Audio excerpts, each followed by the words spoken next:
Assalamualaikum warahmatullahi wabarakatuh. Apa kabar Anda semuanya? Baiklah, hari ini kita memasuki pembelajaran bab kedua kita, yaitu permainan tenis meja. Perlu Anda ketahui, permainan tenis meja ini merupakan salah satu dari permainan bola kecil. Hal tersebut disebabkan karena bola yang digunakan dalam permainan ini menggunakan bola yang berukuran kecil. Permainan tenis meja merupakan permainan yang dimainkan oleh dua orang yang saling berlawanan dengan jarak dipisahkan oleh satu meja, di mana di tengah-tengah meja itu terdapat net yang membentang sebagai pembatas dari kedua sisi lapangan. Permainan tenis meja ini bisa dimainkan oleh satu orang atau disebut dengan tunggal, dan juga bisa dilakukan dengan dua orang dalam satu regu atau disebut dengan ganda.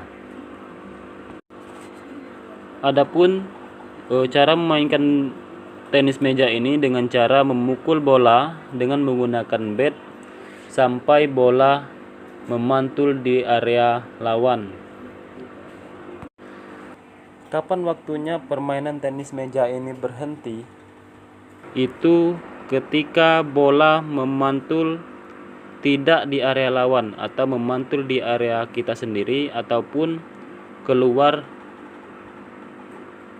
sampai ke belakang atau ke samping daerah lawan. Baiklah, sebelum kita memasuki materi kita lebih dalam, ada baiknya hari ini Ustadz akan sedikit menjelaskan tentang sejarah permainan tenis meja. Berbagai sumber menyebutkan bahwa olahraga permainan tenis meja ini berasal dari negara Inggris, di mana permainan ini muncul dari permainan kuno pada abad pertengahan, yang pada waktu itu disebut dengan gosima dan whip-whip.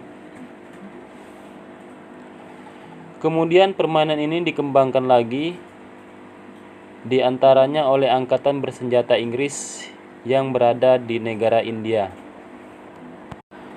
Ada juga para opsir di daerah kolonialnya di Afrika Selatan yang biasa memainkan permainan tenis meja sebagai hiburan saat waktu senggang mereka. Mereka memainkan permainan ini dengan menggunakan meja yang dipakai adalah meja yang tanpa memiliki ukuran tertentu, dengan sebuah net yang dipasang di tengah-tengah, itu menggunakan tali sepatu boot atau juga menggunakan seperti perban pembungkus yang diikat ujungnya pada dua kaki kursi yang ditempatkan di kedua sisi belah meja tersebut. Sementara itu, alat yang digunakan untuk memukul itu menggunakan sebilah kayu yang telah dipotong menurut bentuk sehingga menyerupai raket yang digunakan seperti saat ini. Pada tahun 1990, permainan tenis meja disempurnakan oleh beberapa negara Eropa bagian barat. Dibuatlah suatu ketetapan kepada para pemain tenis meja atas penggunaan busana atau kostum. Selain itu juga diberikan penjelasan dan petunjuk mengenai teknis terperinci mengenai karet bintik, pegangan penhole, dan taktik permainan. Kemudian olahraga permainan ini semakin populer pada tahun 1905. Atas prakarsa Dr. George Lehmann dari negara Jerman pada tanggal 15 Januari 1926, terbentuklah sebuah organisasi internasional, Table Tennis Federation, yang kemudian dikenal dengan singkatan ITTF, di mana yang menjadi Presiden pertamanya adalah Howe Montagu. Itu berasal dari negara Inggris. Adapun negara-negara yang menjadi anggotanya pada saat itu adalah ada 7 negara. Yang pertama negara Inggris, Polandia, Jerman, Swedia, Prancis, Cekoslowakia, dan terakhir adalah India. Permainan tenis meja masuk ke Indonesia pada tahun 1930-an. Kemudian pada tahun 1951 dibentuklah organisasi tenis meja dengan nama Persatuan Tenis Meja Seluruh Indonesia atau disingkat dengan PTMSI yang menjadi anggota TTFA atau The Tennis Table Federation of Asia pada tahun 1961. Secara umum, setiap permainan olahraga itu pastilah memiliki manfaatnya masing-masing bagi tubuh. Sama halnya dengan permainan olahraga tenis meja yang juga memiliki banyak manfaat bagi kesehatan tubuh manusia. Tentunya bila dilaksanakan atau dimainkan secara konsisten. Dengan bermain tenis meja, yang pertama kita akan dapat melatih dan meningkatkan kemampuan berpikir dan kerja otak. Karena kerja otak kita ketika bermain tenis meja biasanya bekerja lebih cepat. Karena saat bermain kamu harus dengan cepat mengambil keputusan dan berpikir strategi apa yang akan dilakukan. Misalnya setelah servis apa yang harus kamu lakukan, kemudian kemana arah pukulan bola yang akan kita incar, servis pendek atau panjang, dan masih banyak lainnya. Jadi tanpa disadari kita akan menjadi seorang pemikir yang cukup serius. Karena jika terus-menerus kita bermain tenis meja, maka keahlian kita dalam berpikir serta mengambil keputusan akan selalu berkembang. Kemudian manfaat yang kedua dalam permainan tenis meja itu dapat mencegah penyakit Alzheimer. Apa itu penyakit Alzheimer? Adalah penyakit yang mana kondisi penderitanya akan menderita penurunan daya ingat, kemampuan berpikir dan berbicara, sehingga perilakunya juga dapat berubah perlahan-lahan. Dengan kata lain, penyakit ini seperti halnya penyakit pikun.